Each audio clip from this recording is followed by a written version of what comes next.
Hello, ഇന്ന് നമ്മൾ hummus ഉണ്ടാക്കുന്നതാണ് കേട്ടോ നോക്കുന്നത്. അതിനായിട്ട് വെള്ളക്കടല ഉണ്ടല്ലോ, അത് വേവിച്ചിട്ട് തൊലി കളയുക. തൊലി കളഞ്ഞതിന് ശേഷം ഒരു ജാറിലെടുത്തിട്ട് അതിലേക്ക് തെഹീനി വാങ്ങാൻ കിട്ടും സൂപ്പർ മാർക്കറ്റിൽ നിന്ന്, അത് വാങ്ങിച്ച് വയ്ക്കുക. പിന്നെ കുറച്ച് ഒലീവ് ഓയിൽ ഒഴിക്കുക. തെഹീനി കുറച്ച് ഒഴിച്ചോട്ടോ, അത്യാവശ്യം ഒഴിച്ചോളൂ. ഒരു 3-4 ടേബിൾ സ്പൂൺ ഒഴിച്ചോളൂ.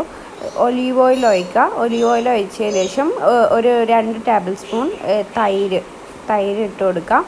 പിന്നെ അതിലേക്ക് വേണ്ടത് ഉപ്പ് എന്തായാലും നമ്മൾ വേവിക്കുമ്പോൾ കുറച്ച് ഇടാം. പിന്നെ ആവശ്യത്തിന് നമ്മൾ ഉപ്പിട്ട് കൊടുക്കുക. എന്നിട്ട് ഇത് നന്നായി ഗ്രൈൻഡ് ചെയ്യുക കേട്ടോ. അപ്പോൾ ഈ ഒരു പരുവത്തിൽ നമ്മൾക്ക് കിട്ടുന്നതായിരിക്കും.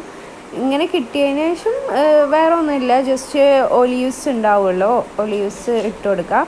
ഒലീവ്സും പിന്നെ അതിൻ്റെ മേലെ ഒലീവ് ഓയിൽ ഒഴിച്ചെടുത്ത് ഒന്ന് ഗാർണിഷ് ചെയ്താക്കാം.